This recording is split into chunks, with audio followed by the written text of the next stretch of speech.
Good morning, everyone, and welcome to this session of D-Talks or Disruptive Literacy Talks. I'm your host, Mashood.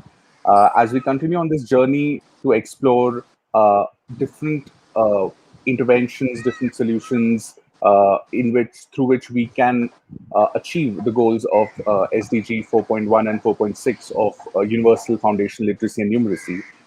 And of course, as the National Education Policy has also talked about, to build to move towards achieving this goal, it is very important that governments are also collaborating as partners with private organizations, with civil society organizations, and it has to be a true movement if we have to achieve the goal of every child learning well. And when we talk about partnerships between governments and non-governmental organizations, it's important to ensure that these partnerships are robust, they are sustainable, and their impact is long term. But it has its own set of challenges, but we've seen many organizations doing this very successfully over years. And one of those organizations is the AKANSHA Foundation. It is a non-profit organization which has a mission to impact lives of low-income children and to kind of help them achieve the true potential and transform their own lives. Today, we have the Chief Executive Officer of Akansha Foundation. He is leading a team of over 700 faculties and staff, or nearly 800 volunteers, and serving 21 schools that educate nearly 1,000 children and a network of 3,500 Akansha alumni as well in Maharashtra. So it's an absolute honor for us to welcome Mr. Saurabh Taneja, the CEO of Akansha Foundation. Saurabh, thank you so much for your time and for being here on this session of Detox. Thank you so much, Mashood. Thank you. Glad to be here. Right, right. So, Akansha has a very interesting model of public-private partnerships and has done really, has been an exemplar in terms of how these partnerships can work and also uh, progress over years. Would you like to just before we begin, would you like to share a bit more about what Akansha's vision was and is with respect to public-private partnerships, and how does it how does that vision go forward to ensuring improving quality of education for all children? Sure. Happy to share that, Mashood. So, just for context, Akanksha Foundation is a 30-year-old non-profit uh, working out of Mumbai, Pune, and now expanding or have expanded, in fact, to Nagpur as well in Maharashtra. Uh, in the first phase of Akanksha's history, until about 2007, Akanksha was just focused on after school center model, which was a non formal mechanism of bringing out the potential of children from underprivileged communities. And it was back in 2007 that, in partnership with Thermax Industries in Pune, along with the Pune Municipal Corporation Commissioner at that moment in time, we came together and said, why don't we do what we are doing in our after school program in a more formal, structured way? And that gave birth to the first public private partnership whole school model between Pune Municipal Corporation, Akanksha Foundation, and Thermax. So it was a great visionary step by the government, by the philanthropists, as well as Akanksha Foundation as a key enabler. The vision at that moment in time, Mashood, which continues to be today, is how do we offer life transforming education opportunities to children from the poorest communities and do it in the similar budget that the government spends today. So that has been one of our guiding principles all along, that as we look at this public private partnership model, we don't want to spend so much on education, that goes beyond and is not feasible to replicate in the government context at all. And it is with that guiding principle that Akanksha has been able to grow that network of schools from one school in 2007 to 27 schools today in 3 cities. So, in all of these schools, I just want to throw some light on public private partnership and how the whole partnership is structured. So, the government here is a key player in a way that, we align with them that the government will provide the NGO, in this case Akanksha, with a fully functional school infrastructure building. They will take care of repairs and maintenance and everything that you provide for any student in a government school, which is, the free items like textbooks, notebooks, midday meals, and everything. Akanksha, however, will take complete ownership. Sorry about that. Akanksha, however, will take complete ownership for the management and the day-to-day running of the school, which is we will bring in our own staff, the principals, teachers, social workers, counselors, and within the similar cost structure, we will deliver far more life changing outcomes than is accessible to children from low income communities today. So that's the whole structure. Government supports us in this. We sign a decade long, or in some cases 30-year long MOUs. I have to say that, for the first 20 schools, government was not paying us for the operating cost at all. They were only taking care of capital infrastructure. For the last 7 schools that Akanksha has set up, which is in partnership with Navi Mumbai Municipal Corporation and with Nagpur Municipal Corporation, the government has decided to reimburse us on per child cost basis as well, year on year. And I think that's a huge step forward to allow for expansion and for the right credible partners to come into this field as well, Mashood. Right. Thanks for sharing this, Mohan. It's quite interesting that this is something which Akansha has been involved in for more than like almost 3 decades. So in a way, it's kind of a pioneer in these kind of partnerships. And when it comes to the selection of schools, like over years, how Akansha has, like you mentioned, focus on the education of the underprivileged or those who might not have the best opportunities. What has been Akansha's vision in terms of inclusiveness and participation uh, from the students and from the parents and the communities of the underprivileged backgrounds? Great question, Mashood. I wanted to let you know that 90% of our schools today, the government school buildings that we identify, are located in the middle of your community where the families are living in the vicinity. So it's pretty much like your any other government school building, and we run and operate from there. And therefore, the involvement and the buy-in of the parents becomes like a very crucial factor. Just like the new education policy has also shed some light on the role of the parents, the parental participation, and having dedicated social workers or community workers who bridge the gap between the parents and the schools.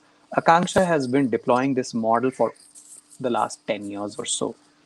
So much so that we have effective functioning school management committees across all of our schools.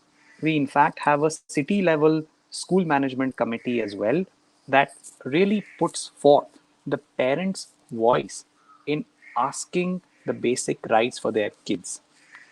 Apart from that, the whole process of admission in an Akanksha school is done on a purely lottery basis, Mashood. We admit 40 children every year in the kindergarten. 20 seats are for girls, 20 seats are for boys, and it's a very fair and transparent process. Anyone can put in their name, and it's a lottery draw, and we get 3 times the number of applications than the seats. Last year we had 1,000 odd admissions, and we had 3,100 applications come in across Akanksha schools. So unfortunately, we are having to send 2,000 children away who wanted to be in our school. So we do take care of the principle of inclusion in a way that, we're not prioritizing any economic strata or, for that matter, religious sect in any way. And it's a very, very fair and transparent process for admission. And this requires partnership and balance with the government authorities, with the local elected representatives like the corporators, the parents and the school management committee and the principal and social worker to work together to fulfill the mission. Parents as partners is one of the critical pillars of success in the Akanksha school model. And I think we take it very, very seriously, and more so in the pandemic, as has been visible. Right. Thanks, Saurav, for sharing that. And uh, here, I would like to shift our conversation more towards the aspect of how Akansha is kind of what Akansha's approach has been towards day-to-day instructions and transactions within the class, right? And um, in this is a challenge, of course, which organizations and governments across the country face, is that the mother tongue of the students is often different from the medium of instruction inside the school. And how does Akansha approach this challenge, or rather opportunity, of multilingualism? Right. And that's a great question, Mashud. I wanted to mention that, in Akanksha, we teach three languages: English, Hindi, and Marathi. Uh, Given the context of the communities that we serve, several kids have their mother tongue as either Marathi or Hindi. But we are running English medium schools. That's the aspiration of the parents today. They want their kids to go to English medium school. So we believe that, we cannot shortchange, the underprivileged communities by staying out, keeping them out of English medium entirely. And therefore, we need to find a healthy balance in being able to manage like a bilingual approach and instruction for the first 4 years, which is formative in nature. So when the kids come to us in kindergarten all the way up to grade two, we are using a mix of all languages to allow for the students to grasp concepts of critical thinking in math and science, and at the same time, lean on learning the two languages at the same time before introducing the third language. So that's been our general model and pedagogical approach. And then from grade two and beyond, it's entirely English medium instruction in all subjects. Of course, we continue to teach Hindi and Marathi all the way up to grade 10th, Mashul. So I do think that that as long as we can find a way to not demean or suppress a particular language, one or the other, I do think that the kids do have the potential and the capability to learn. What is very critical here is the potential and the competence of the teachers involved in teaching these languages. It's not that easy to embrace English medium instruction for teachers who've never had English medium instruction at all in their lives. Same for the other way around, right? Like we find it hard sometimes to get our teachers to instruct in bilingual if we only have teachers who are only thinking and reading and writing in English. So the competence of the teachers is a very critical factor in what the kids will learn and acquire in their formative years, which language. That said, if we can find a way to like really develop an excellent cadre of teachers in the near future, I don't see a reason why multilingualism is not feasible in all of India's classrooms overall. Yeah, right, and that's truly one one interesting perspective that you're sharing, because multilingualism has, I mean, in the new policy also is talking about how we have to kind of address that aspect, and it can also be rather an opportunity than a challenge. And here, if we talk about foundational literacy and numeracy, right? So one, you did talk about how Akansha approaches the aspect of teaching, of instructions in multiple languages, from the very beginning. With respect to further growth in literacy and numeracy, what have been some of the successes of Akansha, which you can share, and maybe some things that are still being figured out, or some learnings which can be shared with the audience. Right. So fortunately, Mashood, because of the quality of teachers that we are able to hire, the training that we provide to them on an ongoing basis, we are not struggling to meet the foundational learning outcomes for our kids. I think our vision and the rigor of what we really want our kids to have learned by the age of 8 or grade 3 is a lot bigger and broader than just the foundational core concepts and skills. So let's place the whole FLN focus and mission in context here, that it is because we are not even able to do that, that we just are aspiring for a very bare minimum standard. That's not what Akanksha's vision and focus is. Our focus is a lot broader than that, it's a lot bigger than that, and we do expect our kids by the end of the age of 8 to be able to do a lot more than just the foundational elements of literacy and numeracy, right? Like, so we do focus a lot on social emotional learning outcomes, confidence, communication skills, in a lot of other ways, like their ability to be expressive, both through languages as well as through arts, right? So I do want to first and foremost shed some light on that. That said, what really helps us in even accomplishing some of these is, just like differentiated teaching at the right level sort of an approach that Pratham has, outlined, right? I know it's easier said than done.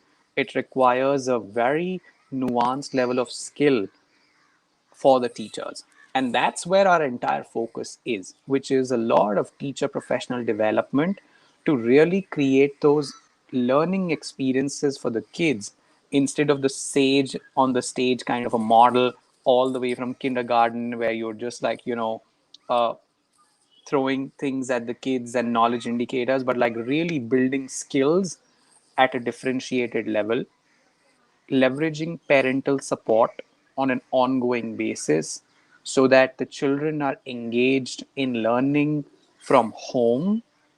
And the third is, a, a narrower focus, but the focus on the very critical skills instead of breadth of too many skills and objectives to be accomplished in kindergarten all the way up to grade 2, right? So very recently we had done like a impact study assessment which concluded in, I think, in March 2020, and I think our outcomes at the end of grade 2 were significantly higher than the government schools that were a part of the study altogether. And that gap continued to increase because the basics were already in place in math as well as in language.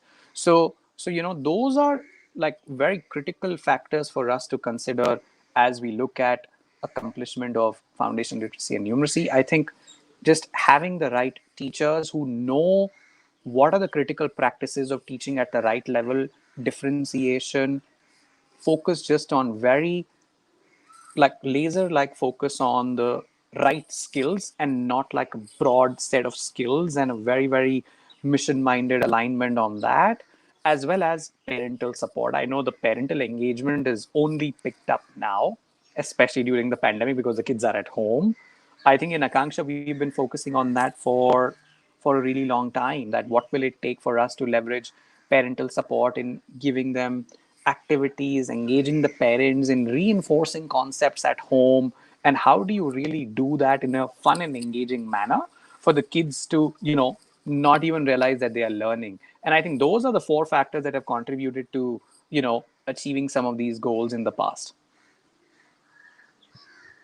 Right. You mentioned parental engagement. I think one question which often comes in conversations is how do we support, or how do we kind of motivate parents who themselves have not had the chance to have a complete education in school.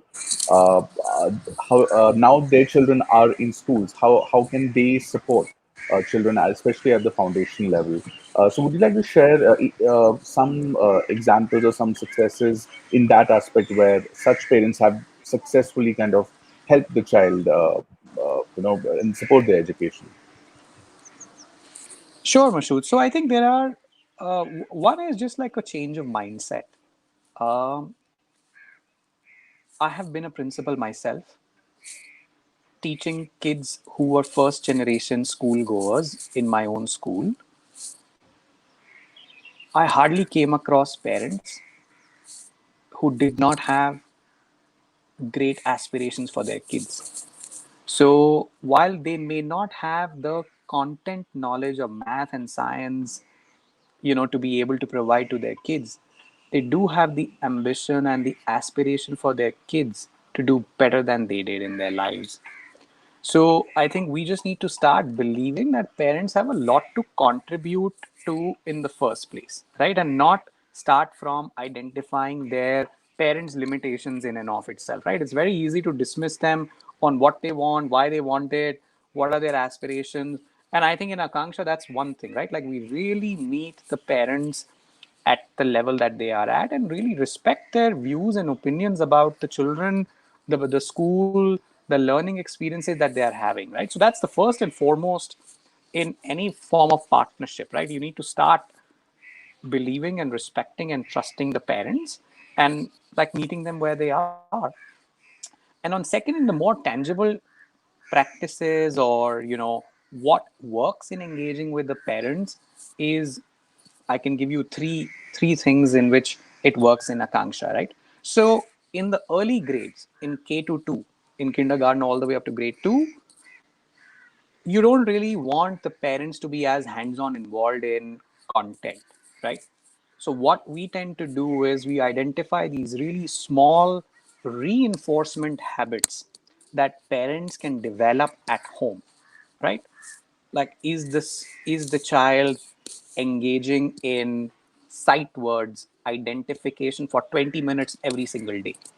Can you create these sight words which we teach them how to create in a colorful background and put it on your wall and just track if your kid is able to read it every single day, and we give them like a simple tracker where they track it, right? So all you are doing is cutting, finding these materials, putting them up on the wall and reinforcing for those 30 to 40 minutes, is the kid engaged in the activity or not. You don't really need to read those words on your own.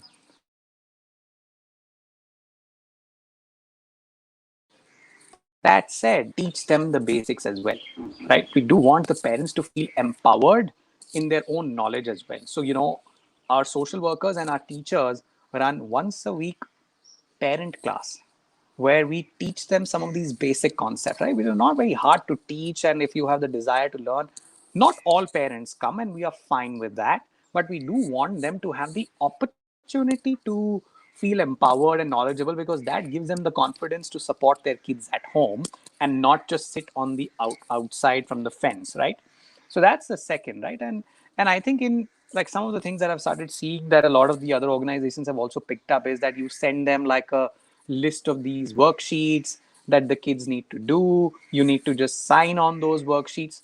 That just builds a habit and accountability for parents to reinforce some of the practices, right? But I think it's also important for the parents to build their knowledge and skills to a gradual extent to be able to support the kids at home. I'll give you an example. One of the classes that I saw the other day, uh, we've been doing some of these jingles and meditation activities to engage children, to allow them to express emotionally, and we are getting the parents to do the same. So in currently, if you were to come into one of our Akanksha classes in grade 1, you will notice that once a week the parent and the child come together having done the same activity, exactly the same activity, right? So that way you are creating that level playing field for the parents and the kids to be able to engage in the same sort of an activity that builds a connection. You ensure that the parents are engaged in the child's learning. So yeah, like those are some of the ideas where we really tangibly think about strategies or to engage the parents more effectively. Great. Thanks for sharing these ideas, Sorvin. I'm sure these are very helpful for other organizations and individuals who are watching this as well. Um, Here, I would like to also ask about how Akansha has responded to where we stand with respect to the COVID pandemic. We see that organizations are, of course, facing challenges, but they are kind of adapting and seeing new opportunities. And with Akansha, also we see like a very comprehensive response to Project Karuna. So, would you like to share a bit more about how Akansha is approaching the current situation? Sure, Mashood. And let me bucket this whole thing into two parts. One is how did this impact our core program of teaching, learning, and education and schools closure? And the second is just the support that we provided to the children and the families during this time. I think the first and foremost orientation that shifted for us was from Akanksha's focus in the schools has always been whole child impact. It now broadened to whole family impact. And we realized that education and health were not compartments, they are very interconnected and intermeshed. So at this moment in time, we had 10,000, not children, but 10,000 families to be able to support in the current crisis. So that was like a big orientation shift, right? Look at the whole unit, look at the whole family, not just the child, look at the parents because they're all living in together. How do we really serve them to the best of our ability, right? So that was like a big reorientation that we did, and everything came from there, right? We provided them ration kits because that was the need of the hour last year. You know, we started therapy and counseling for not just the children, for the mothers, for the parents as well. We started counseling the mothers on how to support the children at home, as well as to deal with domestic violence, to deal with sexual abuse cases that may happen at home. And the fourth was just engaging the whole family or the parents in the child's learning. So, we started looking at the whole family and what is it that they will require to beat the pandemic. As we speak today, Mashood, the biggest focus for Akanksha Foundation is to get all eligible members of the family vaccinated. So we are running vaccine access program where we are connecting the parents, mobilizing them to take the doses, even if it is in the private centers or public hospitals. At the same time, we are also addressing vaccine hesitancy, which is fairly prevalent in amongst urban poor in the absence of a proper program and information. So that's been our COVID response over the last 12 months. In education, with the school closure, I think the order of priority has shifted. I would say that the socio emotional well being, children's expression, and their ability to deal with the crisis has taken the number one priority. So, we are connecting with every single child once a week. So, there is a family student well being call that is done by our teachers. We have a standard template of form where we go through the questions and really support them and listen to them. How are they doing? What are they doing? We're teaching them mindfulness. We're teaching them how to pay attention online, screen habits, right? So everything to do with well-being is critical. Second is supporting them to overcome the digital divide. We have distributed devices, tablets, as well as given them reimbursement on internet packs so that they can attend online classes. What we are not able to unfortunately solve for is just the family environment and how sometimes it is not conducive enough to attend classes online. And I say this with all humility that we are still based in Mumbai, Pune. The condition of online learning in many of the other parts of the country is abysmal. But we all are doing what we can for the children, where there are inequities that exist. And the third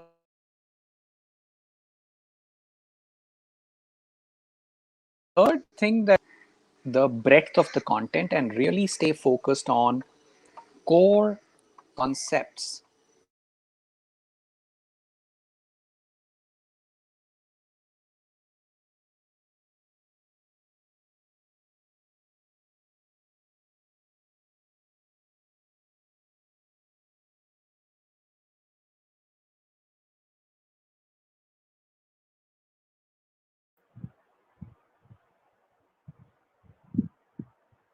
Are you able to hear me, Saurabh?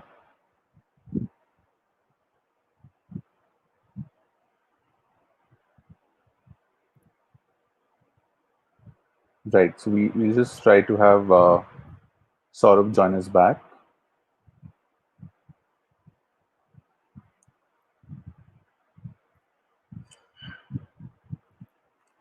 So I think we have Saurabh. Are you able to hear me?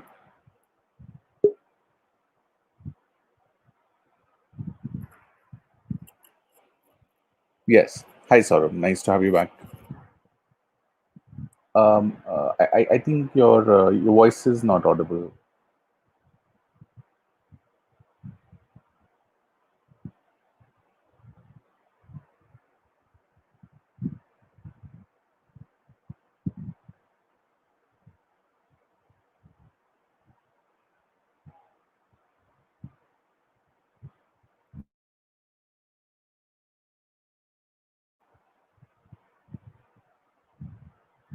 Are you able to hear me, Saurabh?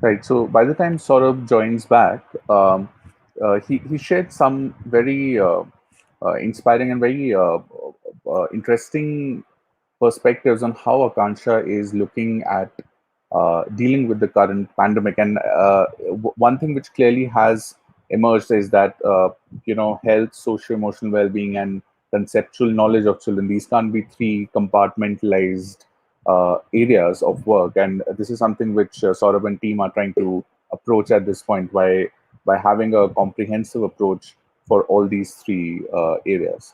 I think we have Saurabh back. Yes, Saurabh. Good to hear your voice now. Yeah. Can you hear me now, Mashood? Yes, Saurabh. Yes. You were talking about how the basic, the core conceptual knowledge is something which Akansha is focusing on. Correct. And so yeah, I think that ends up becoming like the third pillar of how do we continue to engage kids from home.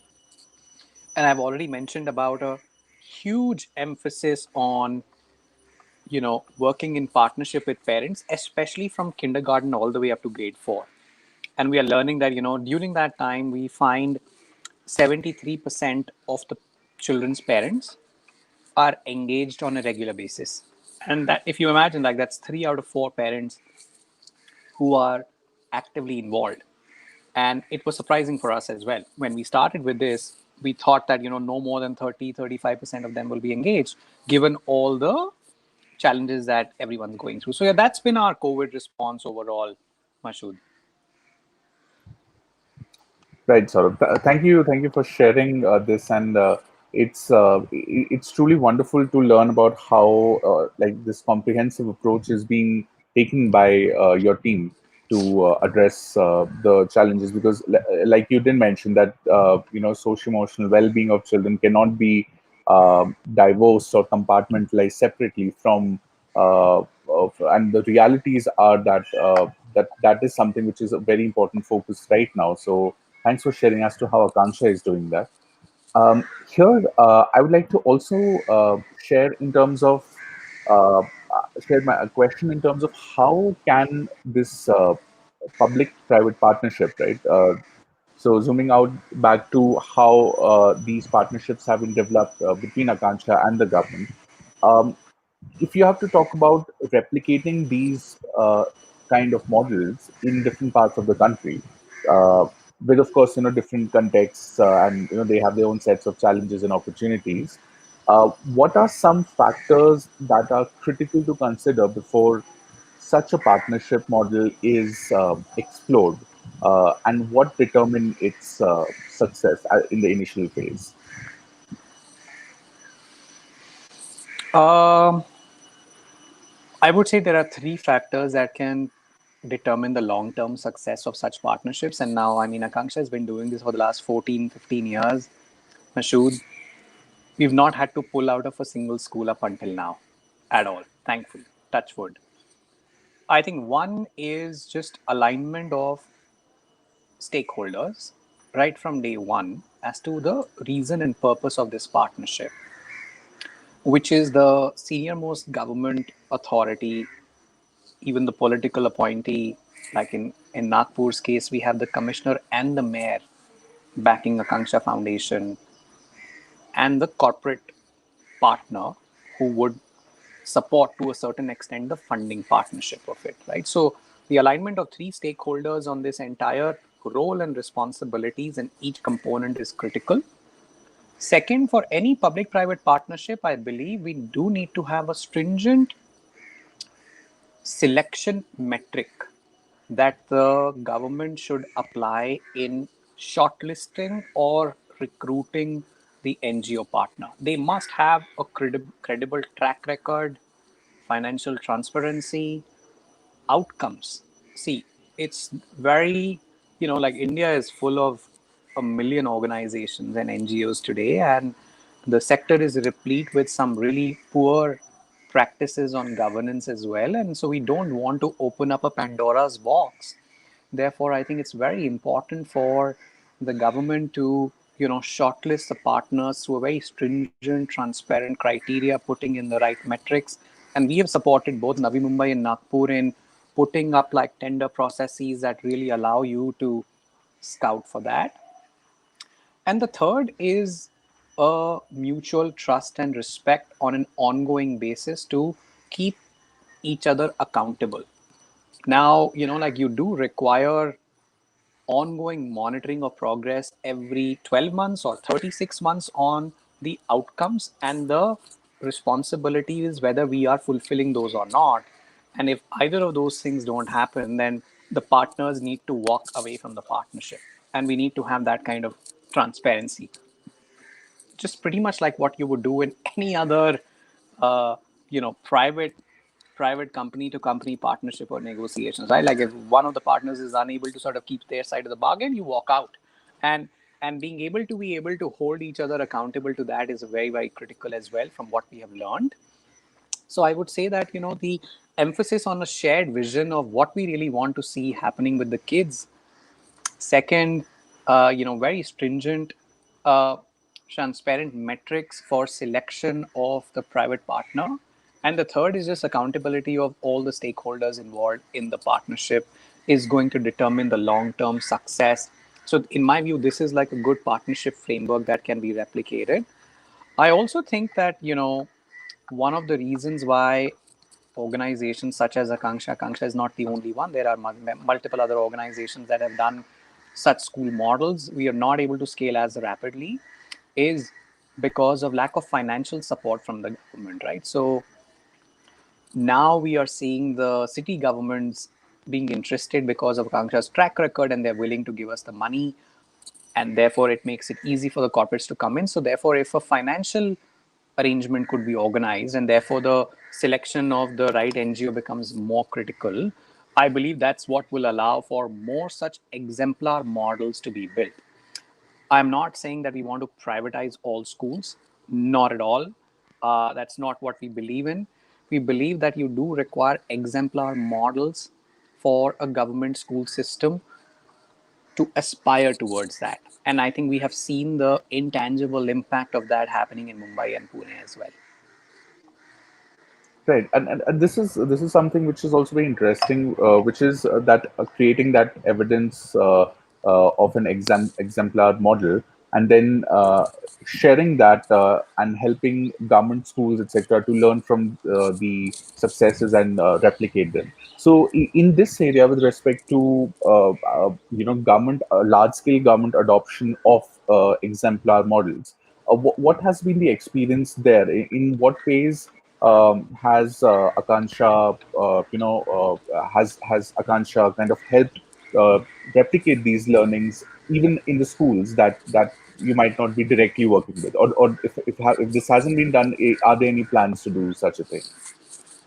Great point, Mashood. So, let me tell you that in the last 5 years or so, Akanksha has tried in multiple ways to collaborate with the Mumbai's government ecosystem as well as the Pune district government schools, which is PMC and PCMC, Pune Municipal Corporation and Pimpri Chinchwad, which in my view is like an ecosystem of 1,500 government schools in and around Akanksha communities. So there are three ways in which we have been able to engage with them. One is their educators, the government principals and teachers have visited Akanksha schools to learn very specific practices.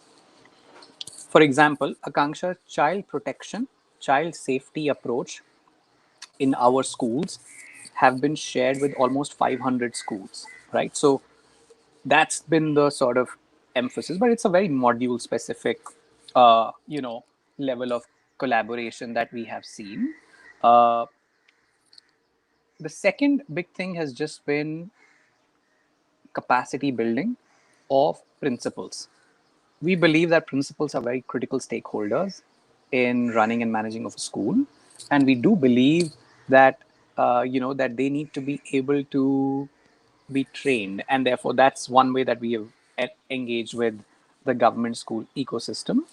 And the third is also working with the administration in enabling some critical policy level shifts as well, over the past 5 years, including the Mumbai government. Very, very recently, we partnered with them. Akanksha was a part of one of the steering committees to really, transform the learning outcomes in the thousand odd school system.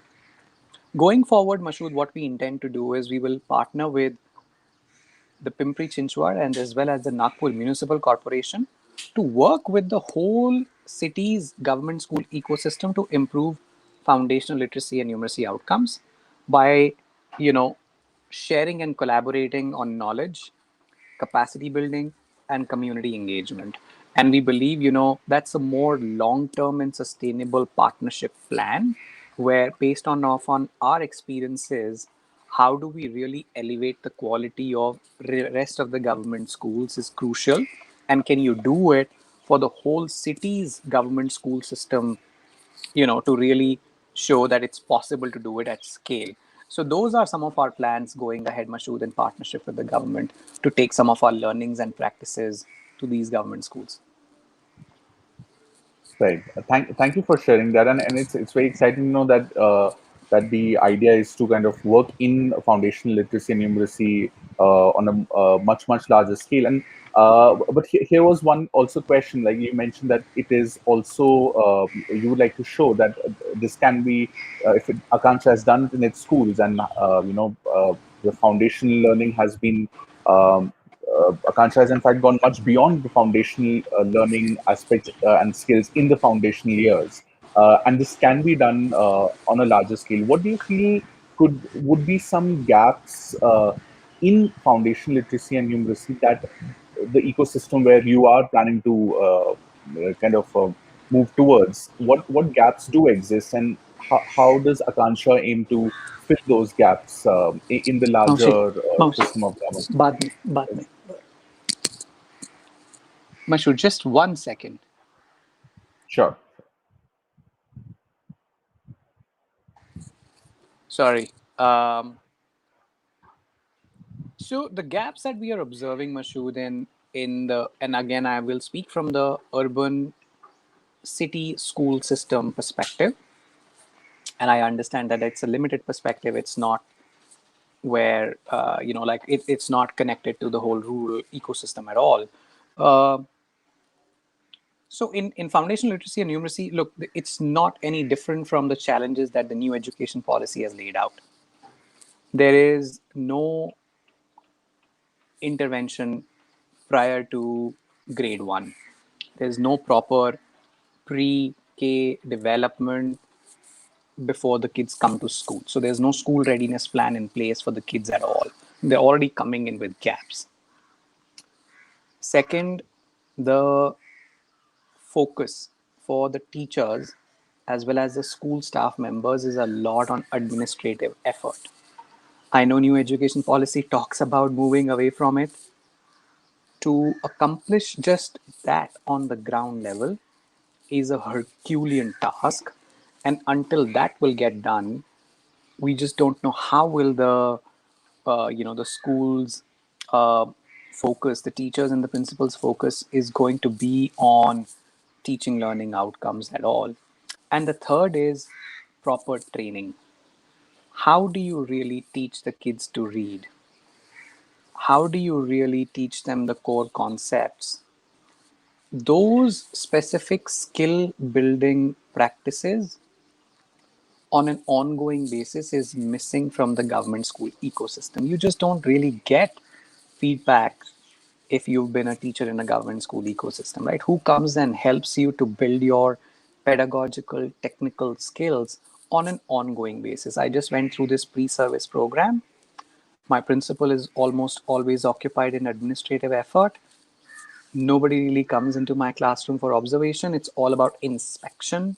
So, like the whole skill building piece is entirely missing. And therefore, like those are the three things that we will address at the school level as well as at the administration level as and when we enter in this partnership. Right. And to further ask you on the third point which you mentioned, which is it has to be continuous, the teacher professional building approach, right? And not just inspection and like punitive measures on acha aapne padhaya hai, nahi padhaya and all that. Uh, what would your approach be in terms of how this professional development is something which is kind of useful, interesting, and continuous? What mechanisms can be used or have been used to make it a continuous process, and can it be done on a large scale? Look, I think the future of this whole thing is just going to be blended learning, professional development. Uh, with the help of technology, you can turn your big workshops into bite-sized, smaller modules, which are easily consumable by the educators, and yet you still have like a more one-on-one personal connect, in-person visits and physical model for development. uh, I think the most useful things that come in handy are tangible practices that I can implement in my classroom the next day or the next week, right? And I think if our focus was away from just all the theoretical understanding and all of that to just like very tangible practices that work, that I can use in my classroom, people will show improvement and they will come to these spaces as well. So if we could align that part, we will see greater success. The third is, and I know like one of your previous founder speakers, leadership for equity, Madhukar, has been focusing on this, on building a cadre of teacher mentors in the government school ecosystem whose only job is to develop pedagogical skills of the teachers. If they don't end up doing it, then we need to expect the principals in the schools to be able to do this, right? So those are the only two levers in the system that could be applied for enabling continuous professional development. The third lever is just peer-to-peer support. Are the teachers, is it possible to create like a community of practice for the teachers aligned to a common outcome, to be able to come in and share practices and knowledge on what works, what doesn't work? So if we can make it focus very action oriented, what will you do tomorrow, you know identify three structures that will help the teacher to develop. I think those are the things. I mean, these are easier said than done when it comes to implementation. Right. Thank you, Saurabh, for really sharing these important ideas. And I think the talk today has really helped trigger a lot of ideas in terms of like how do we when we are talking about improving foundation literacy and numeracy specifically, there is a whole ecosystem that that needs to be addressed, and Akansha has of course done it so well, and has the expectation which Akansha has kept from the students and from the teachers is that it's not just those FLN skills, but so much more that really also helps reinforce these skills as well. In conclusion, where does Akansha go forward from here? You did mention certain projects with the government, etc. But in terms of like a larger vision, where does Akansha plan to make its mark in the upcoming years? So, Mashood, we at Akanksha are very focused on 10 years from now, what will India's children need from their learning experience to be successful?